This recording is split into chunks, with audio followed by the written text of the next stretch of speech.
RLP के संयोजक हनुमान बेनीवाल का गीड़ा में हुआ जोरदार स्वागत।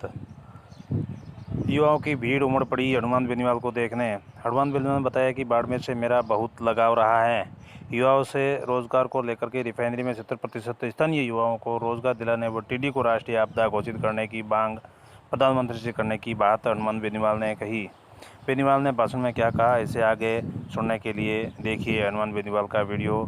मैं रूपाराम सारण, मारवाड़ मरुवंश, बाड़मेर।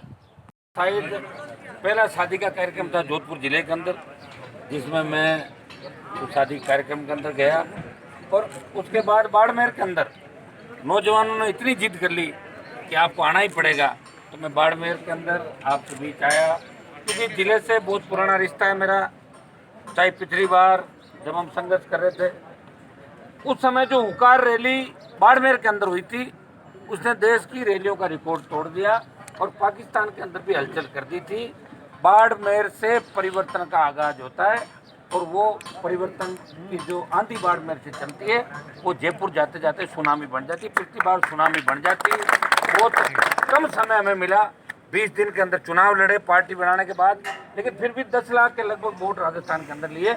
और जब देश को आवश्यकता पड़ी तो वापस मोदी जी के साथ गठबंधन करके आरएलपी पार्टी का एमपी के तौर पे आप सबका आशीर्वाद है, मुझे चुन के लोकसभा के अंदर भेजा। और आपके यहाँ से भी आपने सबने मिलकर आरएलपी बीजेपी गठबंधन को और बाड़मेर की सीट जिता के दिल्ली के अंदर भेजा।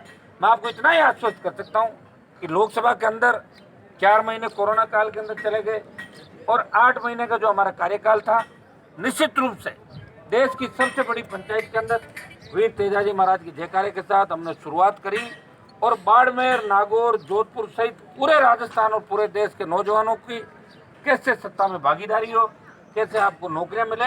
और बाड़मेर जैसे इलाके जहां हमारे तेल निकला है, आसाम के बाद सबसे बड़ी मात्रा के अंदर प्रचुर मात्रा में तेल निकलने के बाद भी कंपनियों का CSR फंड यहाँ खर्च नहीं होता, कंपनियों की गुंडागर्दी मनमर्जी चलती है। तो इस बाड़मेर के इलाके में नर्मदा नहर का पानी प्रत्येक खेत के अंदर आए, सिंचाई का पानी बाड़मेर राजस्थान की प्रत्येक खेत के अंदर आए और बाड़मेर का विकास हो, इस बात को लेकर हनुमान बेनीवाल हमेशा लोकसभा के अंदर नागौर, जोधपुर, बाड़मेर सहित शेखावाटी अंचल और तमाम ग्रामीण इलाकों के मामले उठाता है, आपने देखा भी होगा। और मैं आपको विश्वास दिलाता हूँ कि प्रधानमंत्री जी को हम इस बात के लिए राजी कर रहे हैं कि किसानों की कर्ज माफी करें और स्वामीनाथन आयोग की रिपोर्टें लागू करें ताकि किसान का भला हो। पिछली बार जब टिड्डी बाड़मेर के अंदर आई थी और लोकसभा के अंदर टिड्डी पे जब हमने चर्चा कराई, तब देश के कई सांसद हंस रहे थे कि ये टिड्डी क्या है, नहीं जानते थे। लेकिन इस बार टिड्डी पूरे देश के अंदर आ गई और सब लोगों ने कहा कि हनुमान जी वो टिड्डी आ गई जो मामला आपने उठाया था। और भाइयों, मैं आपको विश्वास दिलाता हूँ कि टिड्डी को राष्ट्रीय आपदा घोषित कराने के लिए हनुमान बेनीवाल कटिबद्ध है। पुरजोर कोशिश करूंगा, प्रधानमंत्री जी को मनाऊंगा कि टिड्डी को राष्ट्रीय आपदा घोषित करके किसानों, देश के किसानों को बहुत बड़ी राहत प्रदान करें, ये मैं विश्वास करता हूँ।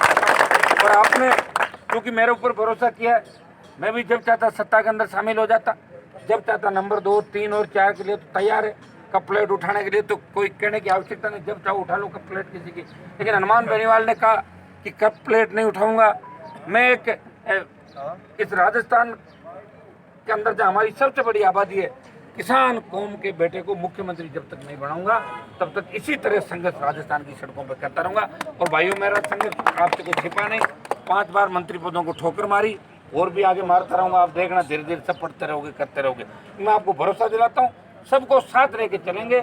हमारे 36 कौम जिन्होंने मुझे नागौर के अंदर लोकसभा के चुनाव के अंदर वोट दिया, हमने भी कोशिश की और मिशन 25 पूरा किया राजस्थान का। किसी ने सोचा भी नहीं 25 सीट बीजेपी आरएलपी गठबंधन जीतेगी, लेकिन वो करिश्मा राजस्थान के नौजवानों ने कर दिखाया।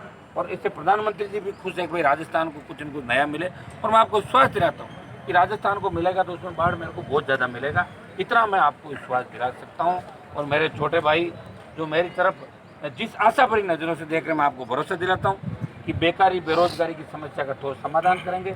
आज जब लॉकडाउन हुआ था, मुझे अच्छी तरह याद है कि मार्च का लास्ट का महीना और अप्रैल के महीने के अंदर गुजरात, महाराष्ट्र, यहाँ से हमारे बच्चे आने के लिए किस तरह तड़प रहे थे कि साहब पास बना दो, मुझे तो गांव आना है। लोग कितना पैनिक, कितना किस तरह का काल रहा, उस काल से हम गुजरे हैं। लेकिन आपने हिम्मत नहीं हारी, कोरोना को भगा दिया। लेकिन अभी कोरोना पूरी तरह नहीं भागा है, 1-1.5 महीने तक आपको और ध्यान रखना है।